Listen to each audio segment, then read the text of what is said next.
What's going on, everybody? Welcome into another edition of Boo and Tony Live. Just before we went live, if you've been watching the show, you know that something crazy happened. Boo asked me the question of questions. He Oh says, no. "Are you going live on my Facebook?" Hey, look at me. I'm a work in progress, baby. I am a work in progress. Got like We're 300 making him views on my last Facebook. Who a knew? Who would have believer. thought? Who would have Making thought? him a Not me. believer. Hey, the other one I messed around with this weekend, Threads. Hey, if you're a real estate agent that is not on Threads, I have been blown away at the amount of reach that you are able to get to people that are not currently following you. So if you are a real estate agent that is saying, "Hey, what is this next platform for me?" Threads is kind of crazy. Threads is kind of crazy. I'm just going to say that, and we'll give a little update in a week. It goes down. It goes down in the threads, you guys. Hey, welcome in. If you're new here, my name's Tony Acosta. I've been in the industry for over 13 years, principal broker. Now I'm on the number one team at Real Broker on planet Earth, and it is a pleasure to be here. My name is Boo Maddox, the team lead for the number one team at Real Broker, like Tony just said. Been in the industry 11 years, sold over 575 homes in the last 7 years. So we've been doing this for a minute. We've been doing this quite a bit. So excited to be here today. We're some of the old heads. So here we go. Let's jump right into this because we got some good stuff today. Here we go. Slide number one, my friend. Home sales on track to hit their lowest levels since 1995. So here's where I want to go with this because the Perry Group is going to, it's not even a question, it's going to happen, is going to be the first team in the history of Utah to sell 1,000 homes in a calendar year. In what, according to this, is the worst year in 30 years since 1995 and 20 years since 1995. My question for you, Boo Maddox, is how? Yeah, this is a good question. I think the philosophy that we adhere to, the principles that we believe in here at the Perry Group, is that the market is not going to put us agents into a recession. Ourselves as agents are going to put ourselves into a recession. So to me, what we're seeing with this is you have more buyers and more sellers that have more apprehension than they have had in the last 30 years. This is a crazy statistic, especially when you factor in this is including 2008, 2009, 2010, 2011, 4 years where prices went down and still we're selling more houses. So what does this mean? I think that there's just a lot of insecurity. I think there's a lot of questions in the marketplace today. And I think that a lot of real estate agents are listening to the negativity that is existing out there and are just saying, hey, I'm going to pick this up in 2025 when we know who's president, when we know what interest rates are, when we know as buyers and sellers, we can have a little bit more confidence. The interesting part with this though, Tony, and I think that this leads to the fact that so many people have interest rates locked below 4%, at least in the state of Utah. Why is our inventory not up like it was in 2008, 2009, and 2010? In those years, inventory was up a lot, and it's not up right now. It's still technically, at least in Utah, a seller's market, very much so. Yeah. So as I look at this, it kind of messes with you a little bit because you take a look at these stats and say, okay, worst year in 30 years. Yeah, the Perry Group is about to have a record-breaking year. And I agree with you wholeheartedly. I think one of the benefits that I've seen in being not only on this team, but I think on a team in general, and especially a team that produces this much, is it gets rid of the excuses. And so when you have these two truths locked in step at the same time, worst year in 30 years, lowest levels, and highest year of production for a team ever in the state of Utah, what that tells me is that regardless of if it's the best year or the worst year, there are still thousands and thousands of homes being sold in whatever market. And so for me, when I take a step back and I look at that, that eliminates the excuses. It eliminates the excuses because it's so easy to say, as you mentioned, oh, the market's bad, blame it on anything else. But the reality is, and for any agents out there, go into your MLS and check how many homes were sold this year. I guarantee you the number is in the thousands, tens of thousands. And so it's just about getting in front of the right people, working on your marketing, developing your systems. But even in the worst year in 30 years, the team's going to sell 1,000. Utah's going to sell 30, 35, 37,000. And so the question is, if you're not a part of those transactions, why and how can you get a slice of that pie? Yeah, when I was at Edge, I always looked at it because when you work for a builder, I think you approach it a little bit differently because your market size is so much smaller. I always looked at it as, hey, Edge is going to sell 1,500 transactions this year. What is my percentage of that going to be? And I think agents feel like there's just this unlimited amount of transactions to be had. There's this infinite amount of buyers and sellers to be working with. That's not true. That's not the case. There is going to be a finite amount of transactions. What are you going to do to go and get your piece of the pie? If you are just sitting back hoping that you're going going to naturally take your percentage of market share. You're not. But what this leads me to believe is that there is a lot of market share to be had in every single market in the United States right now. No doubt. I've had 3 to 4 conversations over the weekend with agents that are in other brokerages that are thinking of either coming to our team or just getting out altogether. They're just saying, you know what, this isn't for me. I had a conversation with an agent yesterday. She was like, this is too hard. Like, Breaks my heart. Breaks my heart because it's not supposed to be that. This is Yep. supposed to be fun. I always tell you that. Real estate is supposed to be fun. And somewhere along the way, we lost that. I think when 2020 hit and agents were selling 200 something houses in a year, people forgot this is supposed to be fun. This is supposed to be, you got into this job, Tony, because you love people. You love doing this job. You love the daily actions of this job. And for some reason, that is not there right now. And we got to bring that back in a big way. In a big way. Here we go. Next up. Yeah, so this is for you, Mr. Communications Expert, because I think that we have always dealt with people like this. And I saw another one of these posts over the weekend. Like I said, big on threads right now. It was somebody that said their broker told them to fire any buyers that they need to show 10 or more houses to. Now, I agree with the sentiment a little bit that there does come a point where somebody is not a real buyer. But I am curious, how do you help get somebody off the fence? If somebody is saying, hey, how do you tell a frustrating client in business lingo that they are wasting your time? Laughing face, laughing face, laughing face. To you, Mr. TEDx speaker of the world, how do you communicate that to a client? No, I love this. I think that if you're an agent that is in this position, I think you have failed to follow a process. You either don't have one or you're basically just doing whatever the client says. And in this business, I feel like there are a lot of people pleasers to where you basically just become a yes man. I mean, if they want to go see a home out of their budget, yes. If they want to make an offer that's just absolutely ridiculous, yes. And even though in some cases that could work, I think it depends on the situation. But you become a yes man, and you're not able to establish any sort of process with anybody. And so when you put yourself in that situation, that's when you start wasting time. Because if a client is well educated on how things are supposed to go, what they need to do, then they're going to be on a path. If you're frustrated, there can be one of two reasons, either because you become a yes man or because, and I might have some empathy towards this because I felt it in the past, but you, to some degree, you have commission breath. I mean, you need them to move quickly. You want them to move quickly. You need them to send an offer on the first property that they see. You need them to not cancel. You need them to not get picky.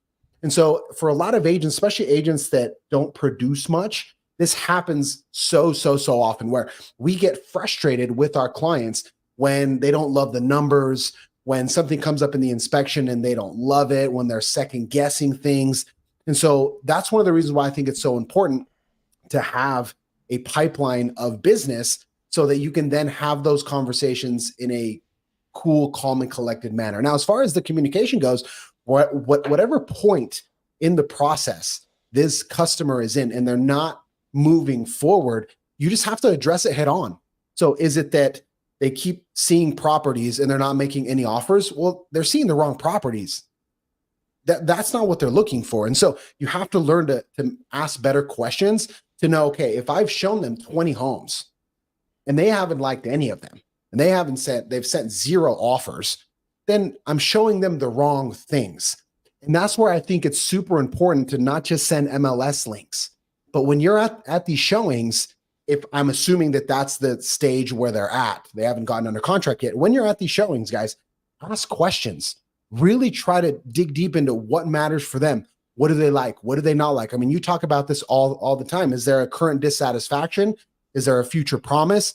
Why is it that they're in this transaction in the first place? And once you have that info, then you can point them into a better direction. But if they're frustrating you, it's either because you need money quickly or you don't have the proper information to help them correctly. Yeah, this is a textbook example for me of slowing down to speed up. There's a couple of things here that I want to point out. Number one, if I had to guess, my PLR Brooks 1 posted this 5 hours ago, but I bet that they never did a buyer consultation. I bet that they never set proper expectations from the beginning. Secondly, I think our job as real estate agents is to push clients, not push them to the closing table, but to push them in their search for what is actually important to them. Hey, Tony, you mentioned that you like the Big Island. Tell me more about that. Why did that island stand out? What is that island going to mean to you and your family once you move into this house? Paint the picture for me. And I'm guessing that doesn't happen here. It is our job to push people and help them, the term I love to use is self-discover what is important to them. Gone are the days of us posting and telling everybody, hey, if you want access to that, what is available on the MLS for sale, you have to go through me as your agent. So that leads us to ask, what is the value that a real estate agent can create today? To me, that's helping buyers and sellers self-discover what is actually important to them. And this is not happening here. So to me, it's a slow down to speed up, and then it's a communication. And then the other piece of advice is, now that my PLR books is in this situation, now what? What do you do? I have sold more houses by playing dumb than I have by playing smart. So to me, the scripting that I would use here for my PLR books is, hey, Tony, I feel like we're seeing a lot of houses and nothing is fitting what you're after. My job is to show you what is best for you. I must have missed a step. I must have skipped something. Help me understand why nothing has been important to you guys in this purchase, and see what they say. Play dumb, admit some culpability, and watch what happens. It'll be crazy to see. I love that. Absolutely. I agree 1000%. Next up. Calling all realtors. I want to go line by line here. I'm planning on getting my realtor license, but I have a few questions. Any help or advice is appreciated. So number one, Tony, how long will it take before I start making money? So funny story. It actually took me 11 months to sell my first property. 11 months. I didn't have an office. I met with him at a Denny's. I tell this story often. 11 months for me to get my own client and be able to have my first closing. That said, though, I was in a very privileged position. And here's where I think that a good team can solve this problem. I was in a privileged position to where I was working for a broker that had clients that needed to see properties. And so I was able to get into production very, very quickly, albeit his production, I didn't care at the time. It didn't even matter.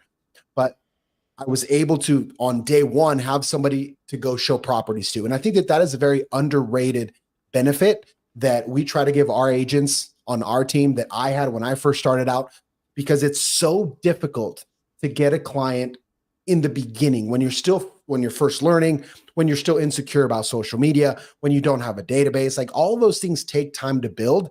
But the reason why I call a good team real estate on steroids, why I call them literal PEDs, is because if done properly, you can come in and start getting in front of people on day 1, on day 15. You can close your first deal within 30, 60, 90 days. You can see something happen. And so for new agents, that's one of the reasons why I love teams, because it's going to take some time to get your marketing down. Yeah, I went the opposite direction. I joined a team immediately. I was on a team, provided leads, had a warm inbound lead service, and I was able to sell 58 houses in my first 7 months. Now, obviously, there was some training, some skills, some everything that went into that, but that does not happen, I think, if you were in a solo environment. So if you look across the 150, 160 agents that the Perry Group has, between 3 or 4 different offices, our average time to close for an agent's first transaction with the team is under 90 days. We're hovering right around 83 to 84 days. And so if you are looking to get into something quickly, my advice, join a team, find somebody that can help you make that money quicker, because I think a team environment will help you do that. Moving on, should I have another job on the side? I don't want to be absolutely bankrupt, but I am not expecting $150,000 my first year. Google says, always a great service, Google says I could make $90,000 in my first year. Is that realistic, Tony Acosta? So whenever I have agents that say, hey, I have this job, I want to become a realtor, what do I do? I always recommend having at least 3 to 6 months of expenses in reserves. I always recommend that. The reason why I recommend that is because I've seen it time and time again. Because if you don't have it, then what ends up happening is what we talked about in the previous slide about having commission breath, about all of a sudden your mortgage is coming up and you have to close. And that changes everything. It changes how you interact with people.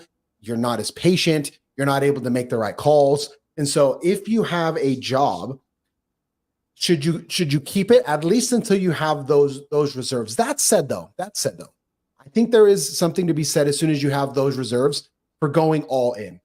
In our case, at our office, we have office hours 10 to 2. If there is an agent that has a day job and they cannot be in the office for office hours, I believe their trajectory is going to be incredibly slower, because you do have to be able to put in that time. So can you have 2 jobs at once? Maybe. Things are going to go along slower. I definitely don't think you're going to make $90,000 in your first year if you have another job. But if you can have those reserves, however you get them, if you can have 3 to 6 months, then it allows you to go all in and, like the agents in our office, get paid in the first 84 days. But if you're not in the office, if you're not doing the right things, if you're not focused, then that you go from 84 days to 184 days and it gets drastically more difficult. Yeah, this is part of why I did not allow part-time agents in our office. This was a big sticking point for me, and I fought some people in our team on this because they feel like we want to be open for everybody. There's every other brokerage in the state that is open for part-time agents.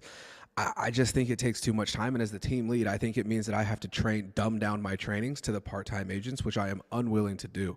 My advice to you is, if you have those reserves that Tony talked about, you should be all in. I think one of my biggest superpowers that I had is at 21 years old, I was all in on commission. I have never known anything different. I have never had that stable income, and I think it's a superpower. So if there is a way for you to go all in, the reality of it is, Bella Knowles 05. The biggest piece of advice that I could give you is you're going to be competing against some absolute killers and some absolute hitters that are all in full time on this. You are going to struggle to win those clients over if you go in as a part-time agent and say, hey, please don't call me between the hours of 9 to 4 because I'm at my other job. Anything after 4 o'clock, I got you. You're going to lose to a Tony Acosta who lives, breathes, sleeps, dies over this. And not only him, but his entire family. Your wife is all in on you doing this. Your kids are all in on you doing this. It is a massive advantage. So if you have the option, if you have the ability to, I would absolutely go all in if you can, but don't plan on making $90,000. We're going to skip to any advice on finding clients. I feel like we have covered that ad nauseum. So Bell, if you want to hear some of those, go find some of the other live streams. We spent a bunch of time doing that. How much did you make your first year, Tony?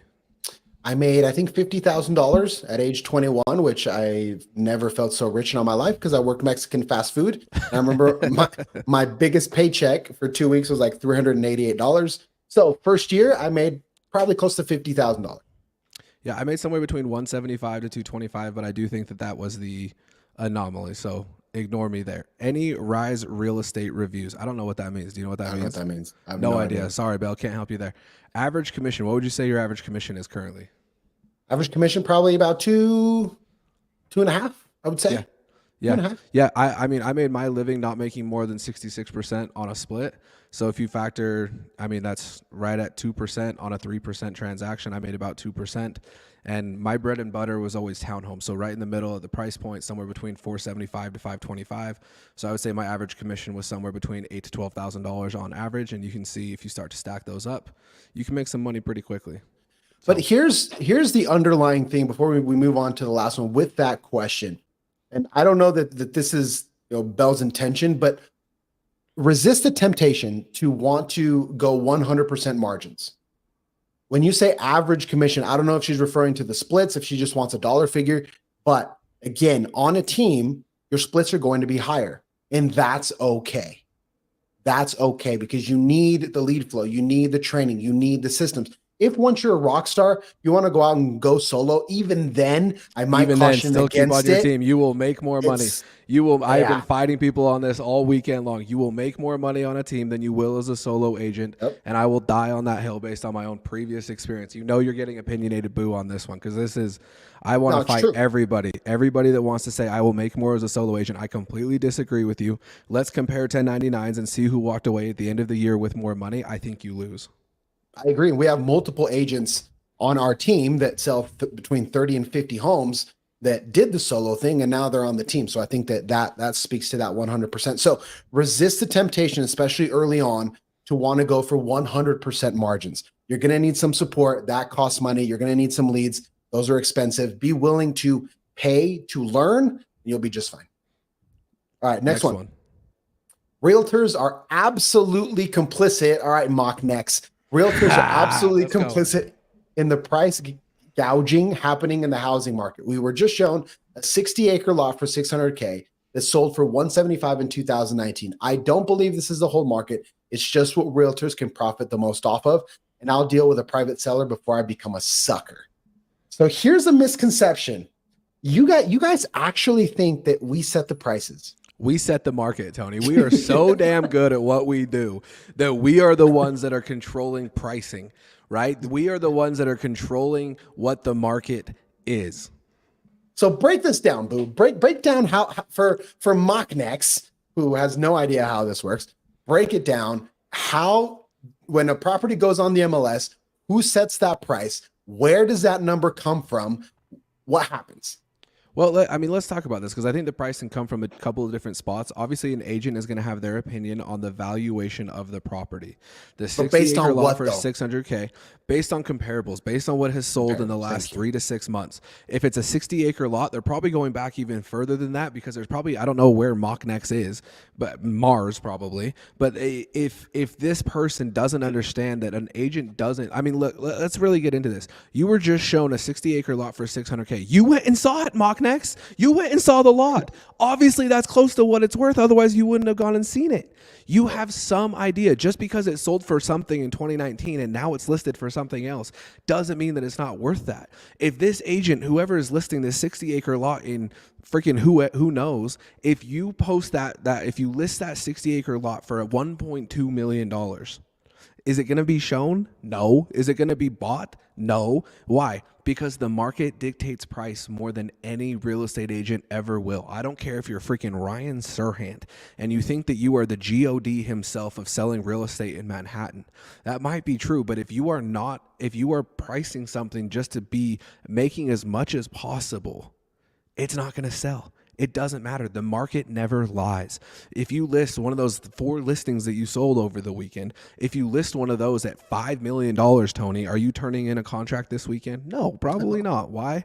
Because the market will always dictate price more than any real estate agent ever will, regardless on skill, time in the industry, money behind it, and marketing. I can market the ever living hell out of a property that's priced 3 times higher than it should be. And is it going to move? No.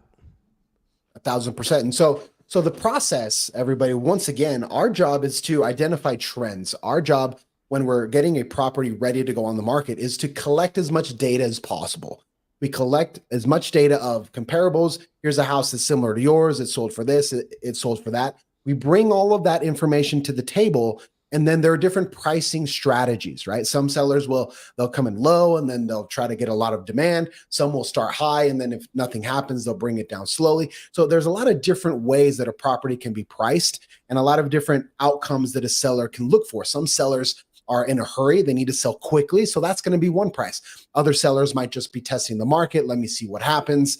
And they're not as in a hurry. And so you can't just put everybody in one single box. And without a doubt, as you mentioned, Boo, agents are not the ones that are setting prices. Because even then, let's say Mockneck says, okay, I'll pay $600,000 for this lot. It's a finance deal, $600,000. There's likely still going to be an appraisal there. So the appraiser can come back and say, you know what, my guy, that one's only worth 520. So now there's another element to it. So it's not just the realtors. And that's one of the reasons why I think that realtors kind of get a bad rap, where we have to do a better job at explaining, hey guys, we don't just pull these numbers out of our ass. Like it's not like, let me see how much commission I can make on this. Well, if I sell it for $600,000, then I'll make X amount. Let's just do that. 600 sounds like a good number because I need to make a bunch of money. That's absolutely not how it works. So we need to do a better job as agents of saying, hey, everybody, this is how it works. This is how properties are priced. This is how the strategies work. Let me show you what goes into this so that these kinds of messages don't get spread. Well, let's go the other way with this, Tony. This sold for $175 in 2019. It's listed today for $600,000. Let's say the agent that listed at $600,000 said, you know what? I'm not going to be complicit in the price gouging. I'm going to drop the price. We're going to list it at $200,000 because I feel like that's a fair price because of what it was paid for in 2019. Let's say that the true market value of it is somewhere between $550 and $600, and we list it for $200,000, Tony. What's going to happen? Hypothetically, Tony, what's going to happen? It's going to be a frenzy of how many offers? How many offers? Ever. 15, 20 offers because you're pricing it here. We have nothing to do with the market, Mocknex. We have nothing to do with the market. If we were to go the other way and say, let's list it for 175. Okay, let's say that prices have gone up 5% a year since then, which we know it wasn't because 2020, 2021, 2022 for the first 6 months was absolutely bonkers for appreciation. It's going to sell for more. It doesn't matter what we list it at. The market will always correct and tell you what it is actually worth. It will absolutely correct. So we'll end it with this. Sellers out there, find an agent that can explain these things to you. Find an agent that won't just say, hey, I think it should sell for this much. but they will say, here's why, here's the data, here are my comparables, here's my opinion, here's what I've seen. Here are our 2 to 3 strategies that we can use. There isn't just one single number. It's so subjective to the property, to the area, to the seller's goals. So sellers, you have to have those kinds of conversations. If you have an agent that just gives you a number, hey, I think it should sell for 600, it's not enough. You also, as the owner of the asset, needs to understand where the number comes from, what the strategy is, and how we're going to do things moving forward. Oh, he hit the button. Guys, he hit the button. He did it God, these again. damn Shure mics are too expensive. I need some broke road mics, man. I'm not built like you. Hey, that's all we got for today. Don't be a That's part all of we the got, guys. 70% selling 40 houses or 4 houses or less a year. Don't be part of the 70% that watches this but isn't subscribed. Like, comment, subscribe. Let us know down below what you want to hear more of, and we'll see y'all tomorrow. We'll see you guys tomorrow.